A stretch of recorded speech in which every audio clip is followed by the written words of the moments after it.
It was late autumn when Jonas first saw it, the air biting and the sky bruised with the purple hues of the setting sun.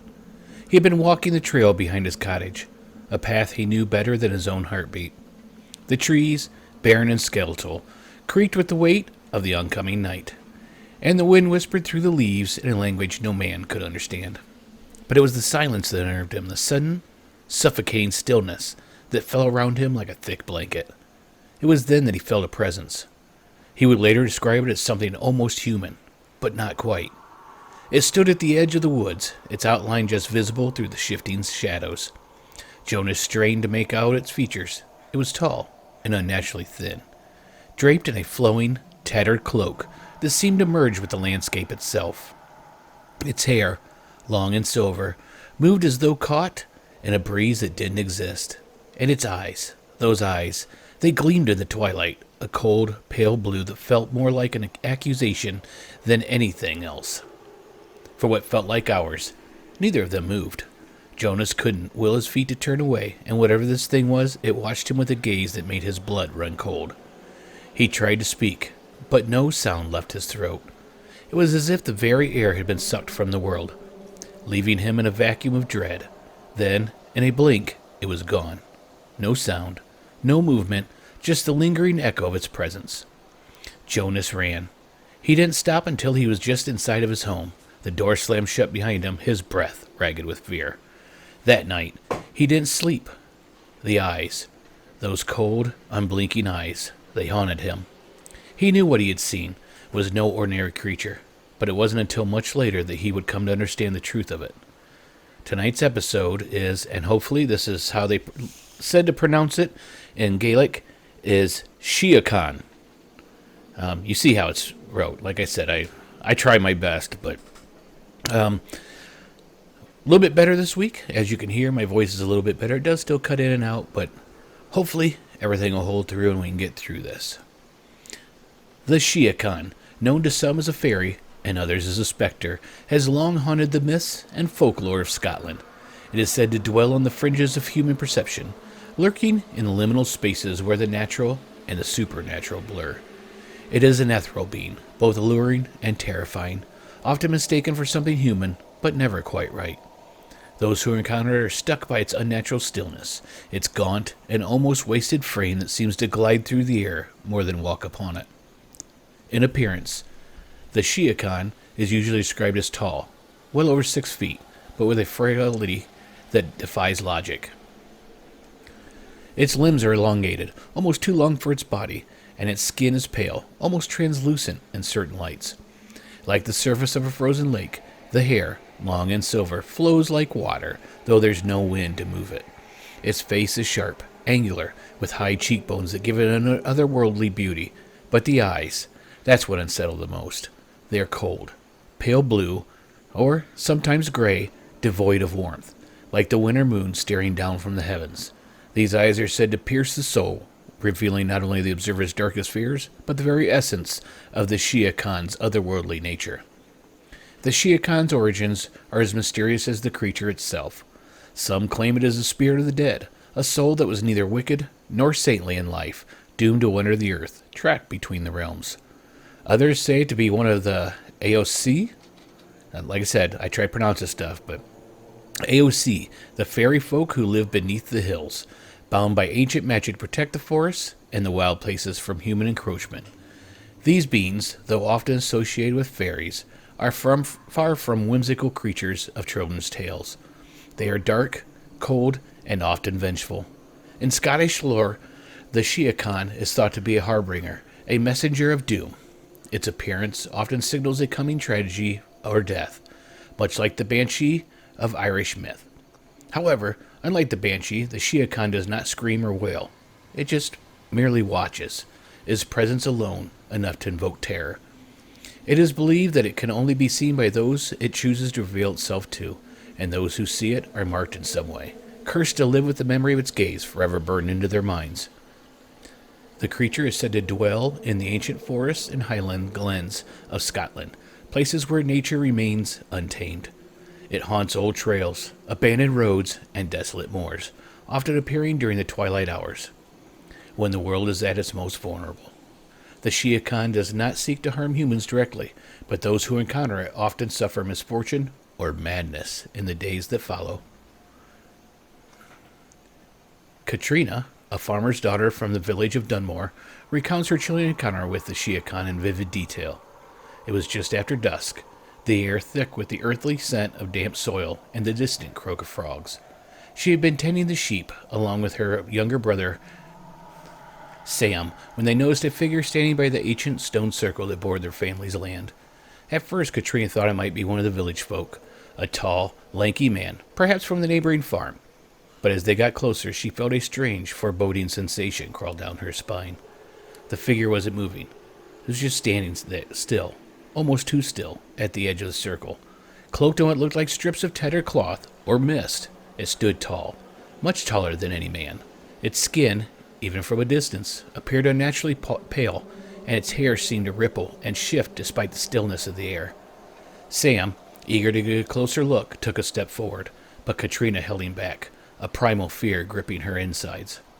Suddenly, the figure turned, its face fully illuminated by the waning moonlight. What Katrina saw then would stay with her forever. The creature's face was sharp, its eyes like two orbs of cold, shimmering blue ice. Those eyes locked onto her, freezing her in a place as if an invisible hand had wrapped around her throat. She could feel her heart pounding in her chest. Her breath caught as the figure slowly raised a long, bony arm and pointed directly at her. The coldness that followed was not just the chill of the night, but something deeper, something ancient. The next moment, the figure simply melted into the shadows, leaving Katrina and Sam standing there in horrified silence. In the days that followed, their flock of sheep fell ill. Their crops began to rot, and Sam, once vibrant and full of energy, grew pale and withdrawn. He wouldn't speak of what they had seen, but every now and then Katrina could catch him staring blankly out at the stone circle, his eyes wide with terror. Angus, a blacksmith from the nearby town of Strathlin, tells a different but equally disturbing story. His encounter with the Sithchean happened on a foggy night as he made his way home from the tavern. The road was familiar. He'd walked it 1,000 times. But that night, something felt different. The fog was thick, rolling in from the moors in heavy swirls, muffling the sound of his boots against the cobblestone. It was the kind of night where the world felt small, as if everything beyond a few feet away had ceased to exist. It was in this suffocating quiet that Angus saw the figure. At first he thought it was just another traveler lost in the mist. He called out, but his voice seemed to die in the air, swallowed by the fog. The figure didn't respond. Instead it seemed to glide closer, its shape gradually taking form, a tall, thin silhouette moving effortlessly through the thick mist, its cloak trailing behind it as though it were made of smoke. As it neared, Angus could see more clearly now. The figure was wearing what appeared to be a long, tattered robe, its face hidden beneath a hood of dark, shifting fabric. But then the figure stopped, and slowly, as if savoring the moment, it lifted its head. Beneath the hood, Angus saw a face that defied explanation. Gaunt and skeletal, with long strands of silver hair falling around it, the face was almost human, but too sharp, too cold. The eyes, those unnaturally blue, glowing eyes, cut through the fog like two frozen lanterns. For a moment, neither of them moved. Angus felt rooted to the spot, every instinct in his body screaming at him to run, but he couldn't. The creature stared at him with an intensity that felt almost accusatory, as if it were silently judging him for something he couldn't comprehend. Then, in a blink, the figure vanished into the fog. No sound, no movement, just gone. Angus, he didn't wait to see if it would reappear. He bolted, running the rest of the way home, his breath ragged in his chest. Angus never walked that road again after dark. Even now, late at night, he swears he can still feel the weight of those eyes on him whenever he thinks back to that night. Margaret, an elderly woman from the outskirts of Glencairn, had her own encounter with the Sithchean, though she only realized its significance much later in life. She was just a child when it happened, no older than 10. It was midsummer, and she and her cousins had been playing by the river near their grandmother's cottage. The sun was beginning to set, casting long shadows over the water, and the children were laughing, chasing fireflies that danced in the warm evening air. It was Margaret who first noticed the figure standing on the opposite bank, just beyond the tree line. At first she thought it was a deer, as the figure was too tall to be a person, But as she squinted to get a better look, she realized it wasn't an animal at all. It was a person, a woman, dressed in a flowing gown that seemed to shimmer in the twilight. Her long hair, white as snow, cascaded down her back, and her skin glowed faintly, as though the moonlight itself had found a place to rest. Margaret called out for her cousins, but they were too engrossed in their game to pay attention. The woman didn't move. She didn't speak. She just watched from across the river, her eyes fixed on little Margaret. The young girl felt an odd sense of calm at first, as if the figure was beckoning her, but then that calm gave way to an overwhelming sense of dread. Those eyes, they were like the surface of the river, cold, still, reflecting something ancient and unknowable. For reasons she couldn't explain, Margaret took a step towards the river. Her feet, sorry about that, her feet moving on their own as if drawn by the invisible force. But before she could reach the water's edge, her grandmother's voice rang out, sharp and urgent, pulling her back to reality. Margaret turned, and when she looked back, the woman was gone. Her grandmother had heard tales of the Sithchean and recognized the signs immediately. That night, she told Margaret the stories of pale figures who appeared at dusk, watching from the shadows, never speaking, but always present. It wasn't until Margaret was much older that she realized just how lucky she had been. Many who encountered the Sithchean were never seen again.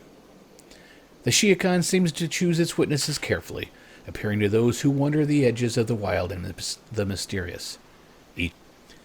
Each account, while different in the specifics, shares that same unnerving thread: the cold and blinking eyes, the gaunt spectral form, and the suffocating weight of its gaze. These encounters leave a mark on those who experience them, a lingering terror that never truly fades.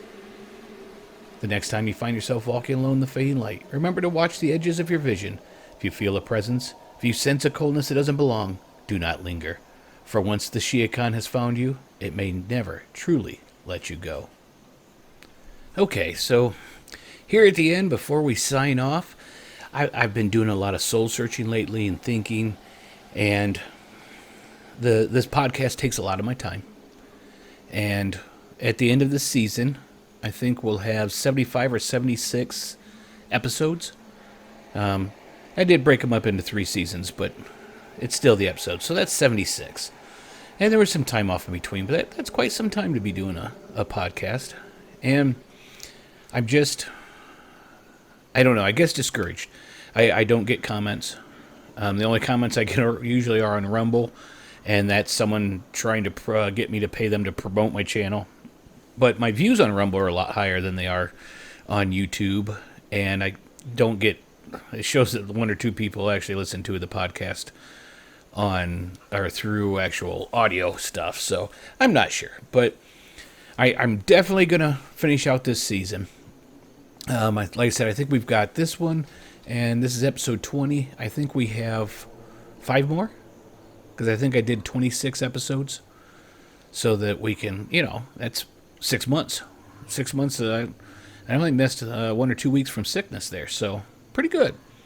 But, like I said, with time in that, I think I'm working on a few other projects. I'm working on modules for tabletop role-playing games. I'm working on a whole rule set for a horror kind of based system that is set in like the 80s and 90s. Think Supernatural meets The X-Files meets Call of Cthulhu, and I'd even like it to be in there to where if the game master wants to, there could even be humor in it. It can be kind of funny on stuff. So I'm just leaving it open. I'm working on that. I'd like to get that done here before too long. I'm going to have a couple people look it over to see what they think, and it's going to be completely free.